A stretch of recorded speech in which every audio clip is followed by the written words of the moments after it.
Olá, seja sempre muito bem-vindo, bem-vinda a este canal que busca ser sempre interativo, participativo, diretamente de dois córregos interior de São Paulo. Peço licença para falar com você onde quer que você esteja me vendo. Vamos então ao e-mail de hoje, dele que diz assim: André, estou em uma fase de término terrível. Foram 7 anos de relacionamento que se foi. Eu a conheci quando ela tinha 16 anos e eu 26. Ficamos uns 2 meses e depois começamos a namorar. Nos primeiros meses sofremos com os irmãos e o pai dela que eram contra. Mas depois tudo foi aceito.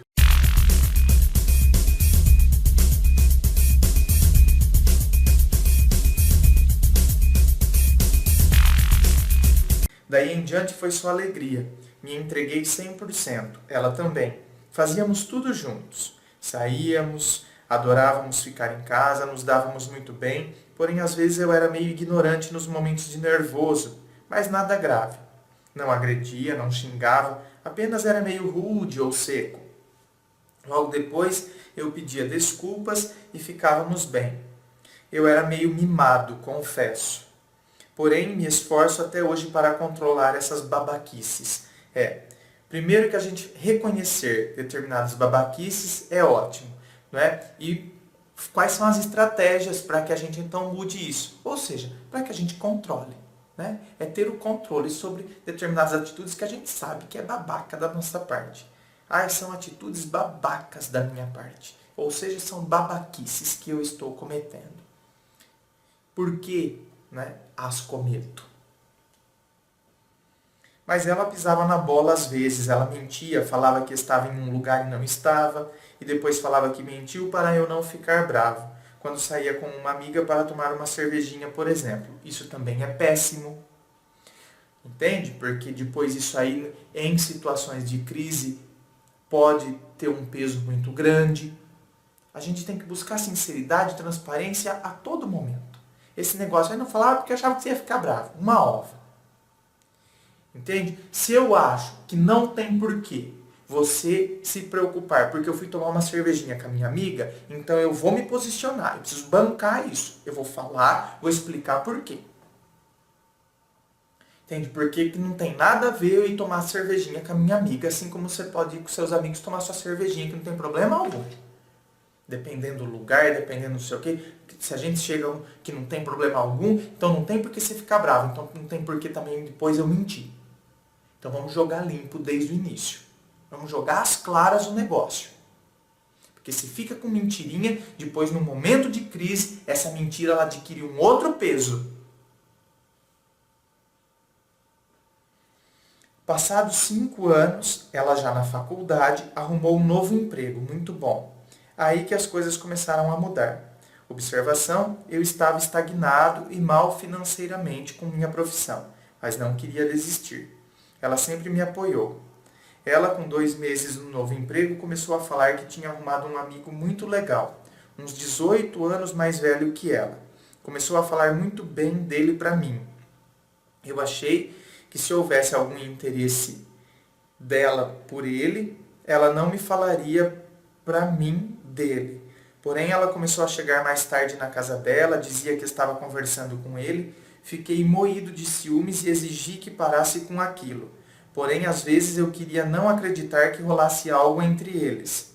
Até porque ela sempre demonstrou total respeito e caráter.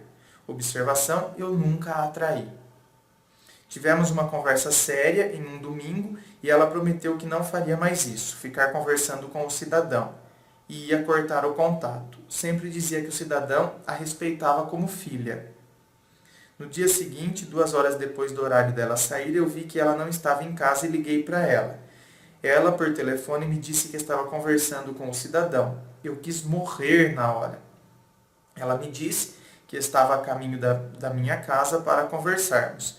Eu fiquei apavorado e já sabia que ela queria terminar. Quando ela chegou, novamente ela dizia que estava conversando, papos de amigo, e que estava querendo ficar sozinha. E mesmo eu não acreditando, eu implorei para ela não me largar. Chorei muito e ela também. Ela disse que continuaríamos juntos e que estava tudo bem. Quando ela estava dormindo, fui olhar o celular dela. Eu vi um monte de mensagens do cidadão dizendo que era completamente apaixonado por ela. E ela dizendo coisas como, que lindo, meu príncipe, e outras coisas. E ele dizia nas mensagens para ela terminar comigo, parar de sofrer, e ela dizia que estava em dúvida. Depois que eu vi essas mensagens, acordei ela e disse que eu que não a queria mais e que estava terminado.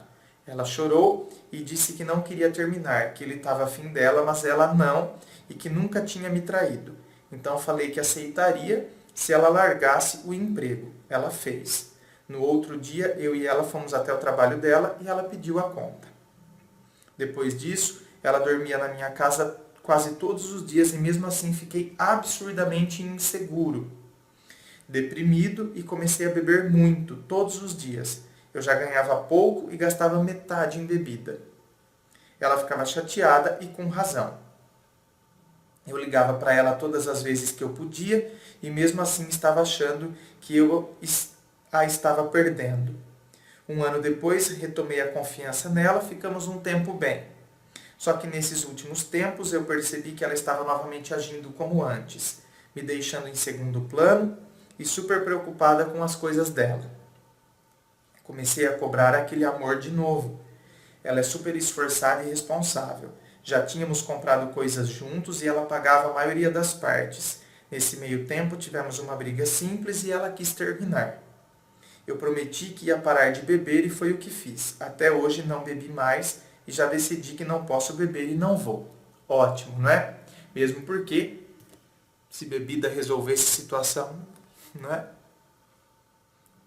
Não é? Gente, se bebida resolvesse a situação, se droga resolvesse a situação, como eu já disse uma vez aqui, e entenda bem o que eu estou dizendo, não estou dizendo naquela situação em que um médico chegou à conclusão que você precisa de um ansiolítico para reduzir o seu grau de ansiedade. Eu estou dizendo daquela situação em que a pessoa acha que um comprimidinho de Lexotan vai resolver a vida dela, o problema dela. Não foi prescrito pelo médico, ela se automedicou. Então, quer dizer, ela se entope de Lexotan para querer esquecer a dor do coração, para querer esquecer o problema. Ah, eu queria dormir, acordar e tá tudo resolvido. Não vai estar. Porque a resolução, se nós temos o problema, é porque nós fazemos parte da solução. Então a solução nós vamos ter que resolver. Não é bebida que vai resolver, não é remédio que vai resolver, não é droga que vai resolver. E não existe, né? Droga que vai apagar, não é borracha, não é bebida que vai apagar. A gente se entregar a essas coisas nada mais é do que a gente se entregar a uma mera ilusão. Depois disso, comecei a ir atrás de casas para alugarmos. Mesmo eu sentindo ela distante, fui atrás das casas e no dia que eu ia na imobiliária, liguei para ela e ela disse que não sabia mais se queria casar. Aquilo me cortou o coração. Percebi que viveria aquele inferno novamente. A sensação de ficar sem ela é apavorante. No mesmo dia conversamos e eu decidi que precisava mudar e não queria mais viver aquela inconstância dela. Disse que teríamos que terminar e ela aceitou e disse que era melhor. Arrumamos as coisas dela e de noite levamos para a casa dela. Não consigo descrever o quanto eu sofri naquela hora. Foi algo quase que insuportável, mas fizemos assim. Ela foi embora e eu decidido a ficar bem. Procurei ajuda na internet e te achei. Assisti vários vídeos e criei uma força absurda. Nesse tempo, uma amiga minha, de confiança, sabendo do nosso término, me disse que ela tinha me traído uma noite que dormiu na casa dela com um amigo do marido dela. Eu acreditei porque as ideias bateram certinhas. Nos 3 primeiros dias do término, fiquei muito bem. Mas ela me mandou uma mensagem falando que queria voltar e sentia saudades. Eu disse que não era bom e que seríamos amigos. Ela aceitou. Depois dessas mensagens dela, eu desabei, já não tinha mais forças e hoje não aguentei e liguei para ela. Pedi para conversarmos e que eu estava com saudades. Ela disse que não daria mais e que era melhor assim. Depois dessa resposta, eu aceitei melhor o término. Você vê que coisa? Né? Por isso que eu digo, a realidade nos liberta. É aqui que entra o que eu escrevi muitas vezes e que a própria editora selecionou e destacou aqui no livro. Né? 1000 vezes preferível uma porta fechada do que uma porta entreaberta. 1000 vezes preferível o não do que o talvez. Eu acho que é esse o trecho, né? Muito melhor, 1000 vezes preferível o não do que o talvez, que a editora acabou destacando aqui na hora de diagramar o livro. É 1000 vezes preferível, porque é só a partir da realidade. E quando a gente encara, e quando a pessoa nos oferece essa realidade, é que a gente pode pisar nessa realidade, interferir e agir nessa realidade. Né? Você diz assim, liguei, não aguentei, estava com tudo isso, não sei o que, ela disse que não daria mais e que era melhor assim. Depois dessa resposta, eu aceitei melhor o término. Porque agora eu não estou mais com o talvez. Agora eu estou com a situação concreta. Eu não estou mais com aquela coisa, será? Será que é isso? Será que não é aquilo? Será que ainda quer? Será que não quer? Não. É melhor o término mesmo. É o não. É melhor assim. Não tem volta. Não é? A pessoa nos posiciona. É 1000 vezes preferível sofrer com a verdade do que ficar se apoiando nas boias das ilusões, dos talvez.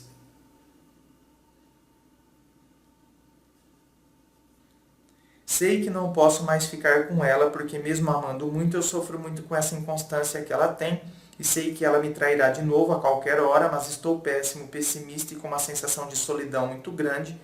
Além disso, me sinto inferior sendo solteiro.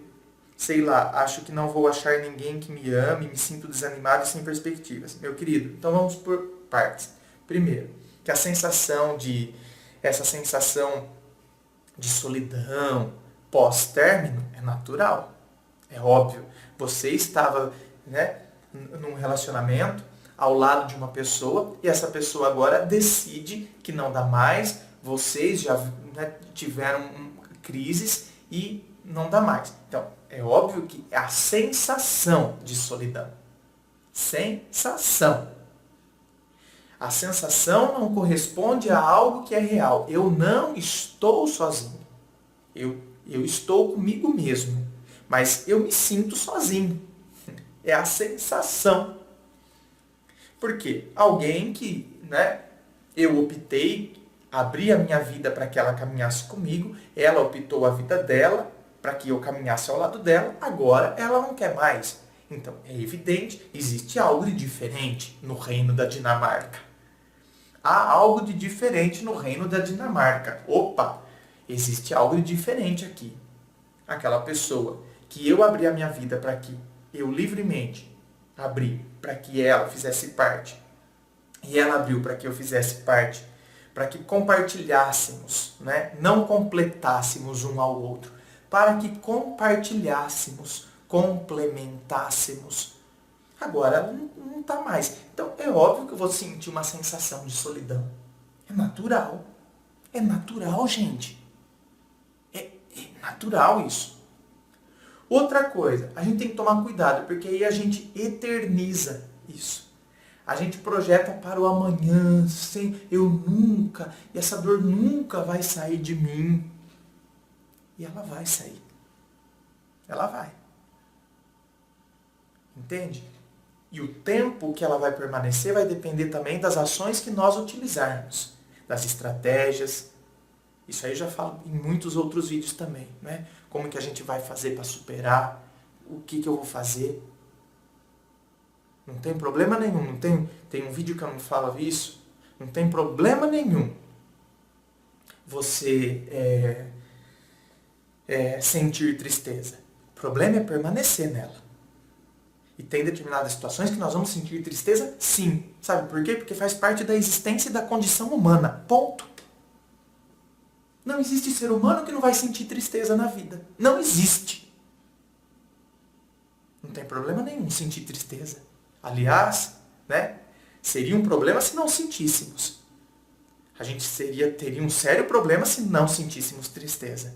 Porque não... que existência humana é essa? Então, não tem problema a gente sentir tristeza. O problema é permanecer nela. Agora, e por fim, quando você diz assim, né? Me sinto inferior sendo solteiro? Então você se deixou levar pela sociedade que obriga você a estar com alguém? Você se deixou levar? Cadê a sua autonomia? A sua personalidade própria? Você se deixou levar pela sociedade que considera a solteirice, este mal, como uma doença que se deve evitar, ou uma doença contagiosa. O vírus da solteirice me pegou. Como assim? Que vírus? Que doença é essa? Porque, né, eu preciso estar com alguém, então quer dizer, eu transformo sempre os outros numa grande necessidade. Aí, então, deixou de ser opção. As pessoas se transformaram em necessidade. Deixou de ser opção.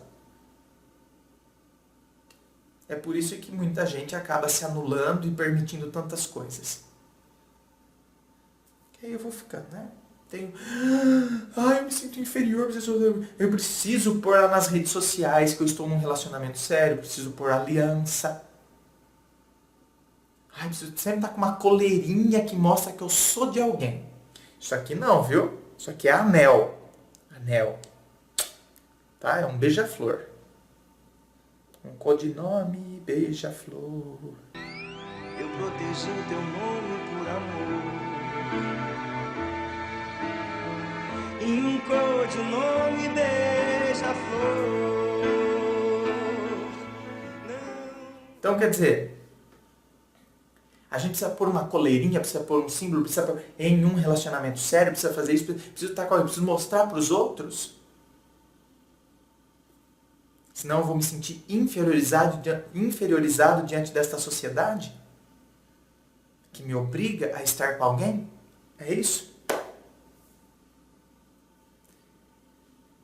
É quando a gente olha e analisa essas questões que aí a gente começa a encontrar a paz interior, que é o que você me questiona aqui. Como que eu posso encontrar a paz interior? É quando a gente analisa com senso crítico essas questões. Com criticidade tudo isso. Quando a gente coloca criticidade em tudo isso, aí a gente encontra, né? O eu comigo mesmo. Então aí eu encontro a paz interior. Existe grande possibilidade de eu estar bem comigo mesmo. Eu questiono toda essa estrutura que me obriga a estar com alguém e que se eu não estiver com alguém, então, a solidão se apoderará de mim. Tomará posse de mim. Certo? Muito obrigado pela sua participação. Inscreva-se, eu fico aqui aguardando a sua inscrição. Participe do Facebook, me siga nas redes sociais, participe de todas as sessões que constituem o canal Ponto de Vista aqui no YouTube. Muito obrigado e um forte abraço.